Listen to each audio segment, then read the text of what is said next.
Hello and welcome, I'm Misstical. This is Misstical Gaming. We're back into Watcher of Realms and we are going over the update. We're on the Forerunner so we can actually see what the update actually looks like and what we're actually going to get, and we can sort of discuss some of the good and the bad things about it and what we'll get. Right. The servers will go offline for maintenance and updates, so bear that in mind. It's not one of the ones where we can keep playing, so prep your game time in amongst that as well. You will not be able to log on to the game for the update, which may be extended or shortened subject to the actual situation. We apologise for any inconvenience that may be caused and appreciate your understanding and continued support. I think we're all happy that if an update goes ahead, I think that's where we are at the moment. After the update, you will receive compensation. The compensation will be 100 diamonds, and it will bring in the arena new season and that sort of stuff. So the update duration is Monday, and it is 19:15 through to 21:15 UTC -8. So whatever time that is for you globally, there you go. It is that 2-hour window that you will not be able to log into the game for while the update goes ahead. Right, what are we getting in the update then? Right, so the arena update, new season rules. Now this season consists of 12 weeks. The specific season duration can be viewed in the arena in-game tab. So if we go to arena, there we go, we can see arena's season period is up here at the top, and there is some gumph about it, and there is some more gumph about that season. So there we go, that's the arena season. At the end of the season there will be the season calculation, and provides more rewards based on your rank and reduces more reward points than regular weekly. I think they mean pre-juices, not reduces, so I think that's come up in the typo. Right, so here's the rewards you're going to get for various positions that you end up in. There's the weekly rewards and there's the additional seasonal rewards. So at the end of the season, I presume, haven't hit the end of the season yet, you get your weekly rewards and the additional season rewards. So you sort of double up on some of your basic rewards there. That's at least how it looks like. Added is the Apex shop. We're going to have a look at those. These are all the Apex coins you get from Plat 3 and above. There is a massive jump if you're into Apex Overlord. The Apex shop offers exclusive artifacts, so new tab up here for the Apex shop. Apex shop offers season exclusive artifact, so this season we've got Silas's exclusive artifact, and it's there for a measly 12,000 Apex coins. Remember, if you're in Plat 3 you're getting 200 a week. If you're in Overlord you're getting 400 a week, but in Overlord you can actually get more coins the more you win. So as you're winning battles you will get some more. So for a measly 12,000 you can get an exclusive artifact, and then the exclusive border. So there you go, there's Fair's Legacy, and that goes in place of the stone in the camp. You've got a nice snazzy border. Both of these are for 1,000, so they're perfectly doable. We've got our new hero, Lady Alexandria. We've got her here, and you can pick up her soul stone for 50,000, and then you have to get to Overlord to be able to pick the champion up, but it's about 60,000. So it's about 6 years away. If you're in Plat 3 you'd then have to push to Overlord, and then in 6 years you could claim her. Okay, so there we go. You get bonus points for a winning streak. Now the winning streak isn't all that good. You get about 1 or 2 points on your winning streak, and then also if you refresh your opponents, here we go here. No, changing your opponents manually will break your winning streak, so that stops your winning streak there. But when you're on one, when you get to about 5 wins, I think you start getting about 1, and then above 5 wins to 8. From 8 to 12 I think you get an extra 2 points on your arena score, and then from 12 onwards I think you get an extra 3 points, something like that. But it's not that many points, and would it stop me from manually refreshing? Absolutely not, no. But there you go. But if you're in Overlord or Apex Overlord, then you start getting Apex coins for your wins as well, so bear that in mind if you are pushing that high up in the arena. And also lastly, just remember that once you start getting up into Overlord, the BP is blanked out of your opponents. You can't see that, and they also can't see yours, so that is something to remember. And then lastly, the leaderboard now, Apex Overlord will be up to 300 people. They don't move the points, so as you can see, in fact if we go to last week's ranking, so although you can now have up to 300 people using exactly the same champions, because that's how arena works here. it was only 80. So although the bracket does say 300, it is only the top 80 that achieve it. Yeah. Top 300 there, and then there's Overlord there. So there we go. Okay, so hero buffs as well. Some heroes are getting a buff, which is nice. So Nora's got the first buff, then it's on the Ultimate Worm Drive. So now you can see up here, the range has now been increased. And also, I believe, yeah, the skill cost is being reduced as well. So that's a bonus all round. And then on her Awakening 3, when you get to it, this is now up from 15 to 20%. So there's her buff there. So this is Hex's buff. Obtain Twiner the Red Smile to unlock the following bonus effect. When Fate the Hermit is triggered, Hex gains an additional shield equal to 40% off attack for 10 seconds. If Twilight is on the field, reduces Hex's cost by 4 as well. I think that's the only one with a bonded skill where someone's got to be on the field as well. So I don't have either. If I ever get them, I'll test it out to see how that works. But could be a long time coming. Now the other buff. Now the other buff is possibly the best buff coming in this game. Absolutely fantastic. Here she is. It's just a little half a sentence here. So during her ultimate, she heals all allies in range 1 time and dispels all debuffs from them. Absolutely fantastic. Best buff going. Best buff going. Really is. That's brilliant. So if you've only got mid-hand and you're struggling for another dispeller, there you go. She's up for the dispel now as well. Another epic healer available for us. So Giselle is getting a buff as well. From most people, from what I've heard about, I don't have her. They say it's not really game changing enough to make her usable, so people still aren't using her, although she does provide a bonded skill for the Shard Summon champion, so that's a bonus. But this is a bonded skill that she's now got. Celine, the Blood Splitter Viscount, she is the Shard Summon hero. We'll come on to that. To unlock the following bonus effect, reduces Giselle's first deployment cost by 2 and increases her damage by 20% for 60 seconds during her first deployment. Giselle restores 100% rage immediately when she helps eliminate an enemy, which can be triggered up to 1 time during her first deployment. There we go. That's her bonded skill, and also it's her is it her ultimate?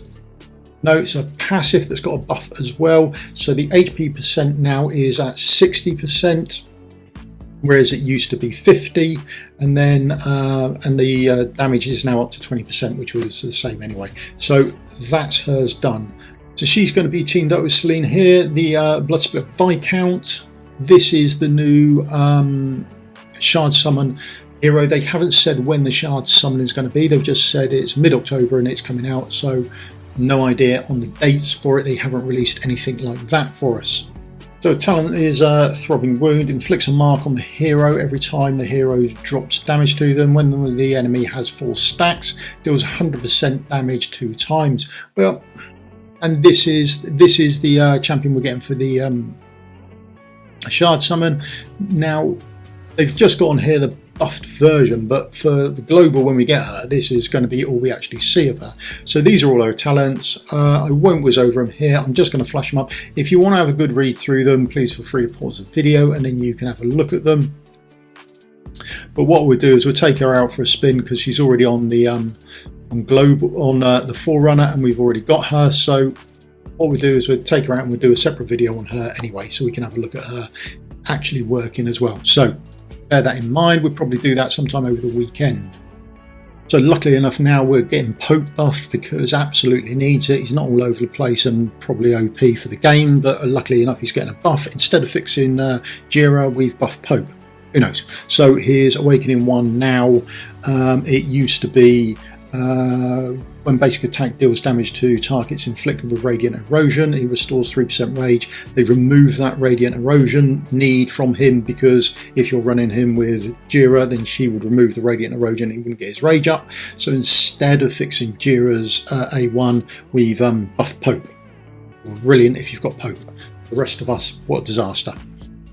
Next up here is the Titan's Forge. We can see we've got the 2 new things, Titan Forge and Wisdom Forge, just there. They're now in the game, which is fantastic for us. So the Titan Forge and the Wisdom Forge, you just need the Titan Meteorite, and therefore you need the Wisdom Meteorite. And then the Titan one comes from stages 19 and 21, and then the wisdom pieces come from stages 20 and 22. We'll have a look at those in a second. But as we get those, we can then actually craft our materials. So we've gone from the mythic ones, where we get 30% epic, 50% legendary, 20% mythic, and we go on to a 70% for a legendary. So there's no epic, so we've gone from an 80% of not getting what we want to a 70%.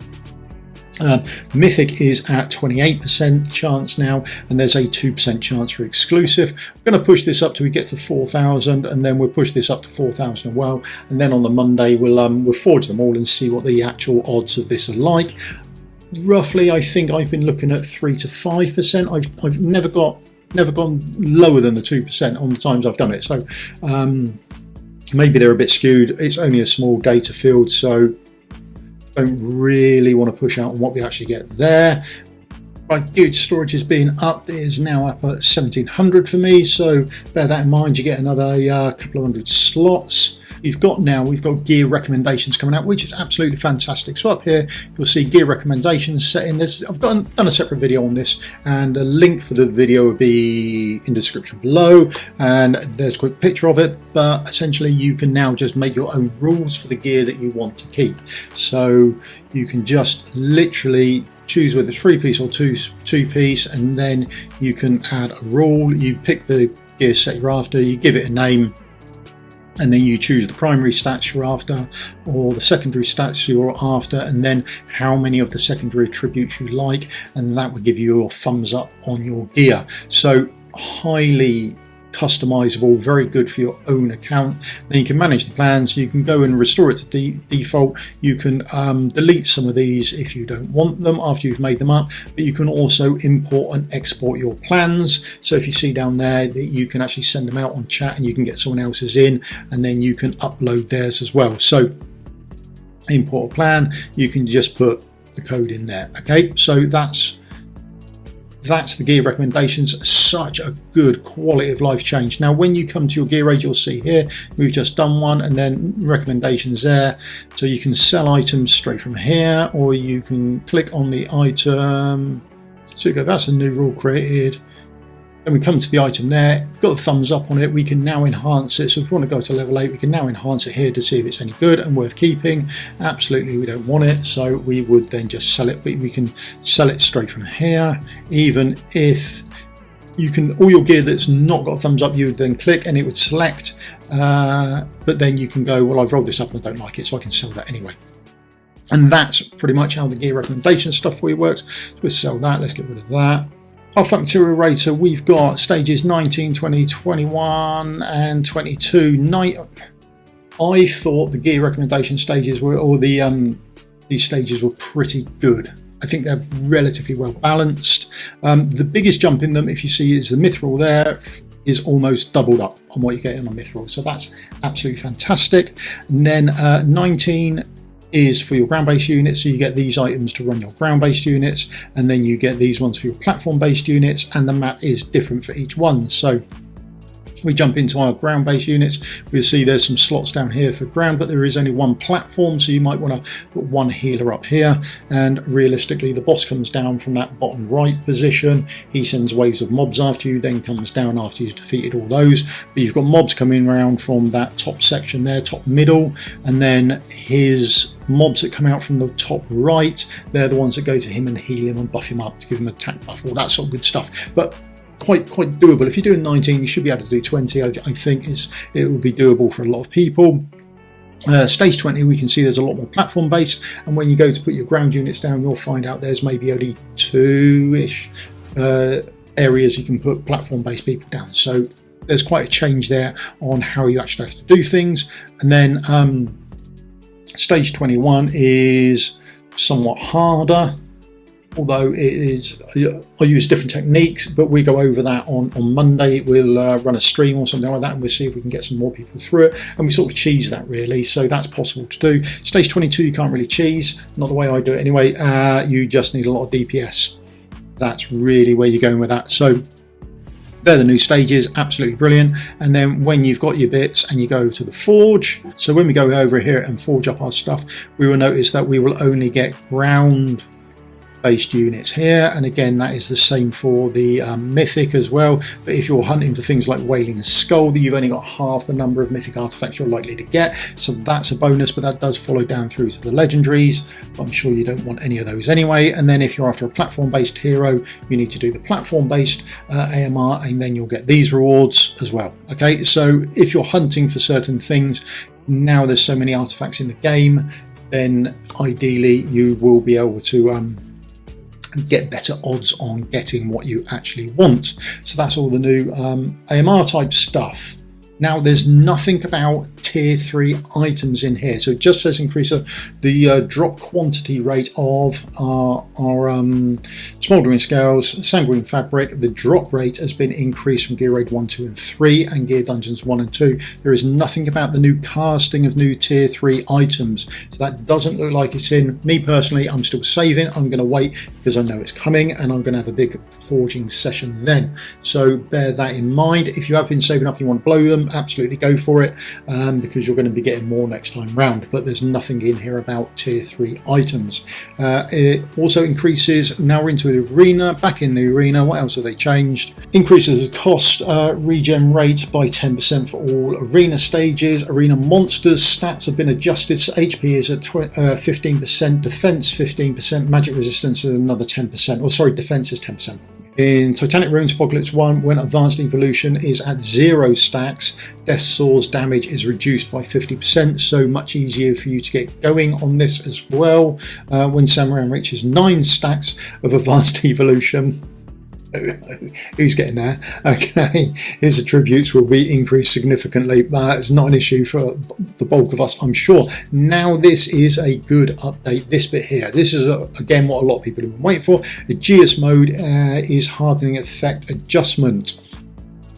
Change to the stackable buff. Increases by 1 stack each time it's cast.